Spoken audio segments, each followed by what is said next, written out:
Hey y'all, it's Crystal. Thanks for coming by today. And I know it's been a little while since I have recorded a video, put something out, probably like about a month-ish or so. And I just kind of needed a little break. I did make a little community post about just kind of needing a little break from, sometimes life does its thing, right? And had a lot going on, was just busy with life. So I took a little break, but I'm really jazzed about July, so I kind of wanted to at least come back for July, get my life together. Maybe I'm not fully together, but I try. So we're just going to talk about some July plans here. First of all, I really wanted to acknowledge, because in the past couple of weeks we've had some really sad losses here in the booktube community that I did want to say a little bit about. A couple of weeks ago, we lost Scott over at the Bookish Bryants. And that was very hard, very sad. And again, I just want to send my condolences to Becky, and hope that you're kind of hanging in there. Know that we're here for you when you need it, when you're ready. And Scott will certainly be missed here, as will Alice from Alice and the Giant Bookshelf, who passed away just more here recently. And what a shock, and I am so saddened to hear of Alice's passing. I loved Alice's channel. She was always tackling her giant bookshelf, and she loved reading crime novels. She's the reason that I know Red Dwarf books exist. And Alice was just so lovely, and she will so be missed here in this space as well. So I just wanted to acknowledge these two wonderful people, and the connections here that you make on BookTube, even though it's just through videos or just through comments, and but you can tell when someone's just a really nice person, and Scott and Alice were both nice people, and it came across in their videos. And again, they just will definitely leave a hole here in BookTube. So yes, just wanted to say that here. It's sad. All right, so let's talk about July. I'm really excited for July, and I don't know, let's just get right into it. I've got a couple of book club stuff and Buddy Reads thing we'll get out of the way first. Not that that's not important, but everything else is of course usually themed around an event, which is just par for the course here for me because I enjoy it so much. Anyway, let's talk about the reminder for the book club pick for the Death by TBR book club that I co-host with Kelly from Kelly Hooked on Books. We're going to be reading Out by Natsuo Carino. I am so excited to get to this. I seriously cannot wait. It sounds amazing. And let's see. This was translated. Who was the translator? Translated by Stephen Snyder. And I put a video up already about what this was about. Oh my gosh, I'm a little rusty. So come and join us. I will link Kelly's Discord below, where she's got a little section there for us for the Death by TBR book club. Please come and join us for this, because I think it's going to be great. Just so I can read the back a little bit for you. As a reminder, Mesmerizing novel tells a story of a brutal murder in the staid Tokyo suburbs, as a young mother who works the night shift making box lunches strangles her abusive husband, and then seeks the help of her co-workers to dispose of the body and cover up the crime. The story just goes from there. They get involved in things they don't really mean to be involved in, that kind of thing, and it just sounds fantastic. I've been dying to read more by this author. Can't wait. Super excited. Yes. And a new project is starting in July that was kicked off by from Greg over at another Bibliophile Reads, where he's kind of gathered a group of folks to dig into some 70s horror books. So there's kind of one a month that'll be coming up as we move through the books that have been chosen.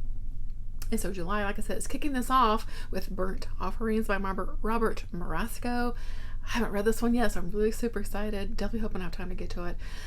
It's, like I said, there's a large group of us. Some of us will participate when we can, and Greg is hoping for kind of little live show chats, towards the end of each month. So I will link Greg's channel below, where he actually did a little announcement for all the books that we've picked. I did not get my life together again to talk about this yet, but I'll like I said, I'll link Greg's video below. So if you kind of want to dig into any of these with us, he has a Discord set up as well, and again the live shows that'll be going on as well maybe through some other host channels, but there'll be live chats too if you're all interested in digging into some 70s horror or kicking it off again with burnt offerings. It should be great. So let's see. I think that's really about the gist of book clubs this month. As always, if I have time to get to others, I will. That's just what I'm committing to for now, and because I also do have a buddy read that we are finally going to pick this back up again. I'm going to be buddy reading this with Brad over at Brad Proctor, Moonwish Spider King. This is book 2 of this series. We did start this before, if this sounds familiar, and we got a little, sidetracked and didn't quite finish our buddy read, and so we want to get back to it because we both are really loving this series. We know there's a third book is it out yet, Brad? I don't even remember. Is it coming out this year? I haven't even looked. Oh my gosh. We need to get on it, right? So we're going to be buddy reading this month. Like I said, I did start this. Looks like I maybe got like a quarter of the way in. I'm probably going to just restart the whole thing and to refresh my memory. I know this is from Sogalin's perspective, who was a character from the first book. Epic fantasy, sort of African inspired, with some just super interesting characters, and this is telling the story of one of those characters that we met in the first book, who is possibly a witch. Yeah, just want to get back into it because it's so fantastic. Yes, so got that buddy read going on. Okay, events for July. There's tons of events, of course, that sound so fun. I'm excited for I'm really excited for one in particular, but I do want to possibly dip a toe into some others.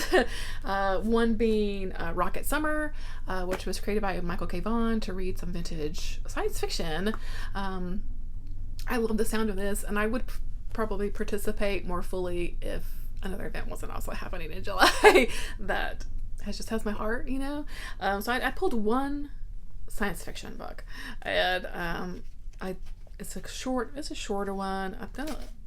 Maybe I can try to at least get to one. You know what I mean? It's kind of like built on decades, so you read like from like 50s, 40s, 30s, whatever, that kind of thing. So this is from 1948, and it is The Black Flame. I picked this because of the cover, honestly. So, a landmark work in modern science fiction by Stanley G. Weinbaum's brilliant novel of the far future. It's got a stellar cover. Sounds amazing. Civilization had died screaming in a blaze of nuclear and biological warfare. Gradually, during the dark centuries that followed, secrets were rediscovered and new knowledge gained. Finally, the key to immortality is found, and the preternaturally beautiful Margaret Smith becomes Margot of Herbs, and with her brother begins a relentless drive to absolute power. I don't know, it sounds pretty amazing. So that's the one book I've picked for Rocket Summer. We'll see. Hopefully I'll get to it. And then more recently announced was Giallo July, which I'm so excited about. I'm just going to kind of try to participate the best I can. I may dig more heavily into the movie watching side for Giallo July and watch some, sort of old Giallo inspired or Giallo movies. I think this might be where I lean, but I did just kind of pull out some like crime type books that I thought would fit Giallo, Giallo July, and the prompts. Giallo July, let me back up, is hosted by the Bookcubus, Slime and Slashers, and right over at Post Story Time, and it sounds like a really fun event. So, like I said, I just kind of went through my shelves to maybe see something that would possibly fit. I may just read one of these, you know what I mean? But I like James Ellroy's The Black Dahlia, which I still have not read. But this has always fascinated me. So this one is kind of the one I'm leaning more to because it just sounds really cool. It is from 1987. And I also have this one, Night of the Juggler by William P. McGibbon, has yellow on the cover, which is one of the prompts. This is basically, there's like this killer out there, Two men have precious few hours to stop him, but first they must fight each other. So I'm not sure what's going on there. It says it coils into a tight knot of suspense and shatters every nerve in your body when it explodes. I mean, that sounds like a pretty great review. So I've got this one, Night of the Juggler. I was going to check the years on these, but previously I forgot. This is from 1975.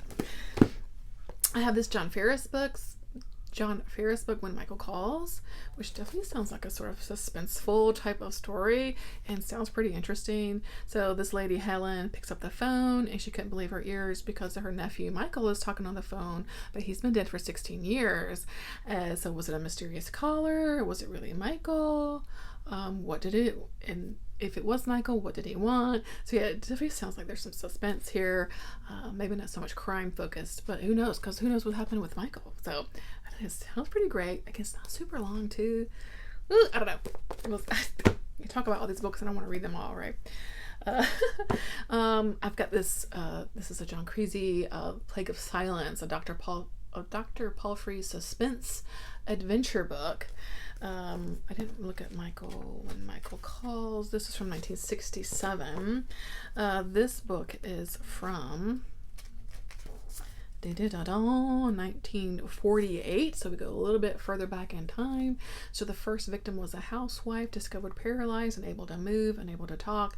2 doctors examined her and died, murdered. But the murderers made one mistake. One of the victims was an agent for Z5, the secret international organization headed by Dr. Palfrey. Looks like the story goes from there. I don't know. It sounds a bit crimey, suspensey. And then I also have this one, Groomed for a Murder by Vivian Rose. Let's throw a female author into the mix. This is from 1983. It may also be some little steaminess to this one as well. But so Michael was my hairdresser. I was at 10 o'clock. He died in the shower. I had lunch. I had a hunch it was no accident. I had lunch. I had a hunch it was no accident.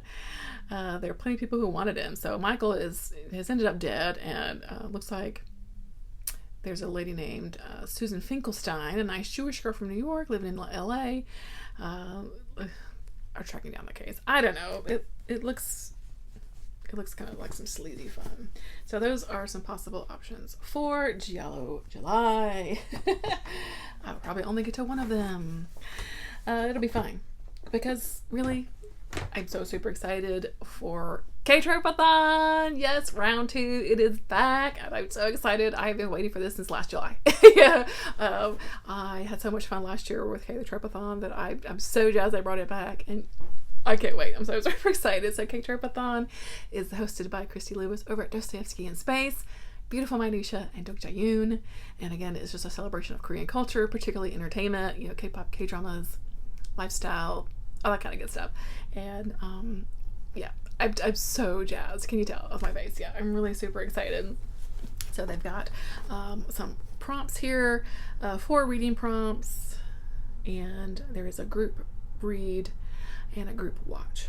I will link, of course, everyone's channels below so you can find out more information and all that good stuff. And this time they've got a lot of fun things planned, like reading sprints and live shows with authors and all that kind of good stuff. It's gonna be fun.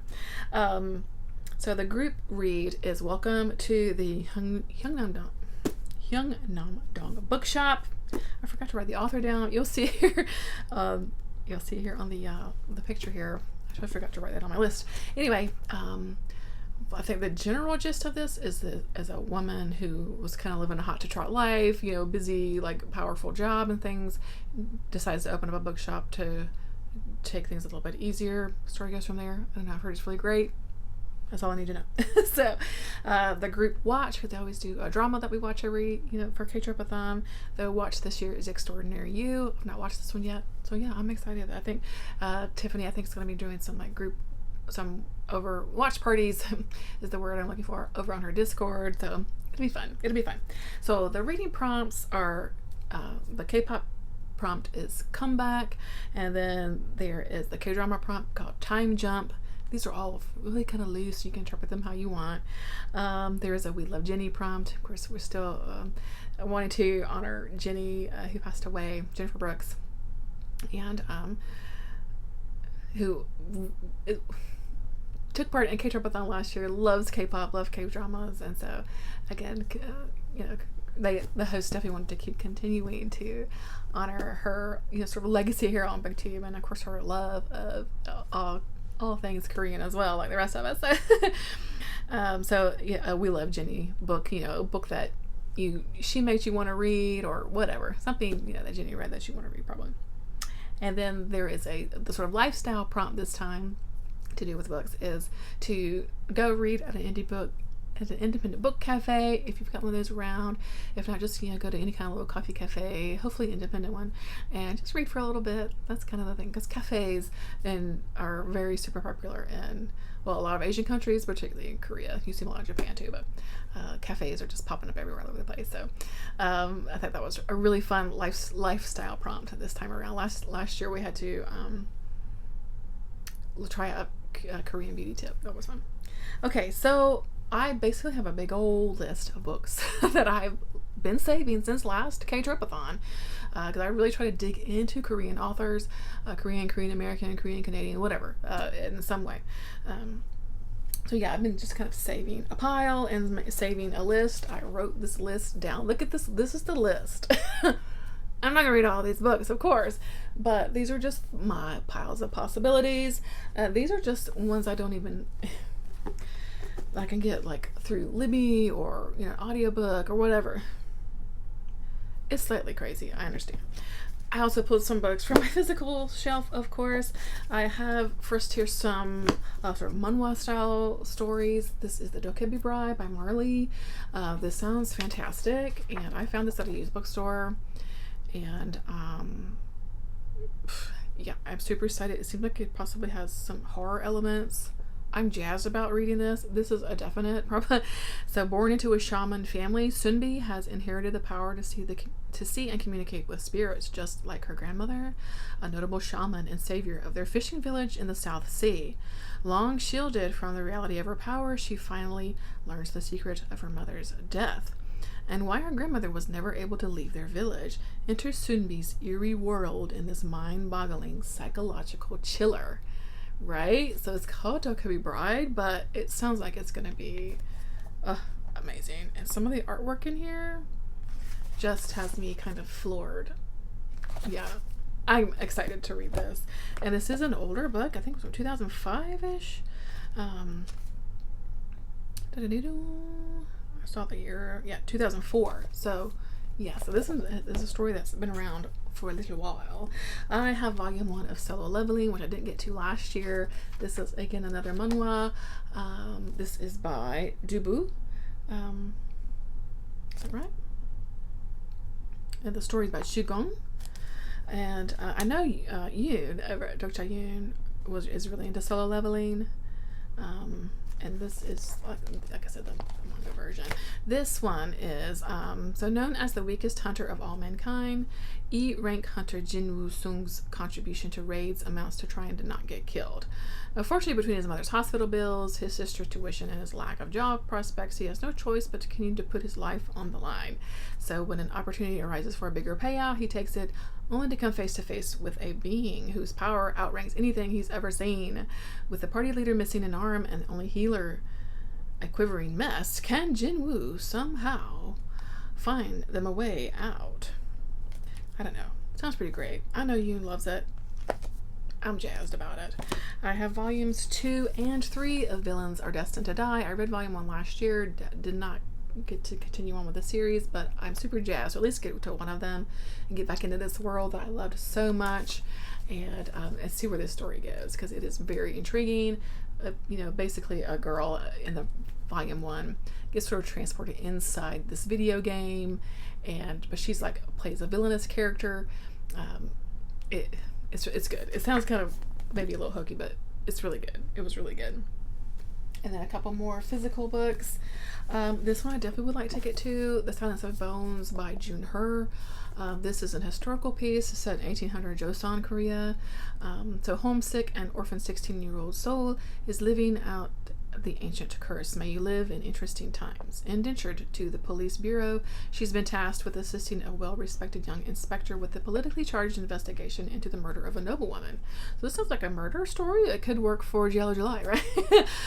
As they delve deeper into the dead woman's secrets, Sol forms an unlikely bond of friendship with the inspector.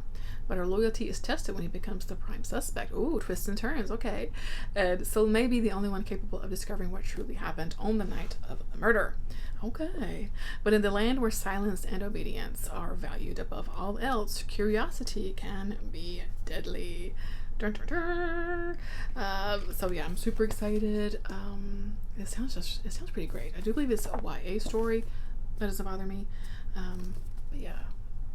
It sounds pretty great. Yeah, I like kind of digging into like a historical setting. That sounds pretty great. Y'all know last year I read Cho Namjoo's Kim Ji-young, born 1982, became one of my favorite books I've ever read. She has this short story collection out called Miss Kim Knows. It's 8 women, 8 stories, 1 reality. And I think it's digging into kind of more of this, like women's stories from women's perspective in modern day Korea. It's kind of what I'm thinking here. We have a woman is born, a woman is filmed in public without consent, a woman suffers domestic violence, a woman is gaslit, a woman is discriminated against at work, a woman grows old, a woman becomes famous, a woman is hated and loved and then hated again. So let's see what goes from there. So the lives of 8 Korean women aged 10 to 80 in each of these little biographies, a microcosm of contemporary Korea and the challenges and injustices that women face from childhood to old age. So I think it's just sort of adding on to Kim Ji-young, born 1982, and sounds pretty great. Yeah, I'm gonna guess that they're all gonna be named Miss Kim in here. I'm not sure. I do believe Kim is a pretty popular, sort of family name in Korea. Anyway, I can't wait to read it. I'm so excited. I also have The Cabinet by Eun-soo Kim. Speaking of, this is, from what I remember, it sounds like a kind of a weird fantasy sort of novel. Let's see, was this translated by Sean Lynn Halbert. So Cabinet 13 looks exactly like any normal filing cabinet, except this cabinet is filled with files on the symptomers, people whose weird abilities and bizarre experiences might just mark the emergence of a new species. But to Mr. Kong, the harried office worker who spends his days looking after the cabinet, the symptomers are just a headache. From the woman whose doppelganger broke up with her boyfriend, to the man with a ginkgo tree growing from his fingertip, and then there's that guy who won't stop calling, asking to be turned into a cat. Richly funny and fantastical novel about the strangeness at the heart of even the most ordinary lives, from one of South Korea's most acclaimed novelists. It just sounds like a sort of lovely delight, with a little weirdness, and I'm here for it. This is a crystal book, if there ever was. And again, I've got this long list of books that, If I Had Your Face by Frances Cha, I really would like to get to that one. Shine by Jessica Jung, I would really like to get that one. That was written from someone who was a K-pop star. Really want to get to that one. Like, really, really, really want to get to that one.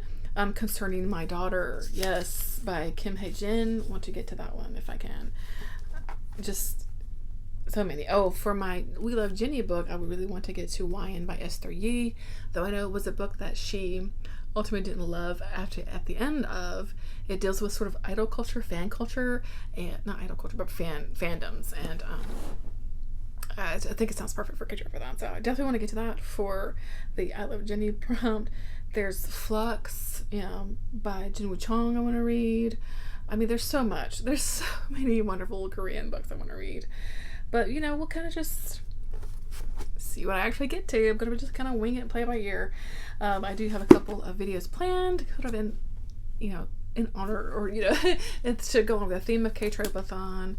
One of which will be another read like a K-pop idol vlog, which I'm super excited for. So you'll have to stay tuned for who the idol is this time around, but I'm super excited. I can't wait. And so I've got that going on. Yeah, and so July, I'm just so excited for Ktropeathon and everything else I've got going on in July. It's going to be a super fun month. It's already hot as I'll get out here in North Carolina, so a lot of reading probably. Hopefully, right? Yes, so I'm gonna end it here. I definitely feel a little bit rusty. So thanks for bearing with me here on this one. Let me know what events you are going to be taking part of in July. Are you doing Ktropeathon? Please come and join us. It's going to be so fun. I will be joining Christy on a live show July 3rd for some reading sprints and I think we're going to be doing like K-pop bias, like quizzes and stuff. It should be fun. Again, I'll link everyone's channels below. I'm really looking forward to that. And yeah, just getting to the swing of summer, right? Summer's definitely here for sure. Alrighty, guys, I'm gonna leave it here. Hope you're doing well and taking care of yourself, and just making it through, because I know it can be hard sometimes. And send everyone lots of love, big hugs, and I'll see you in the next one. All right, okay, bye.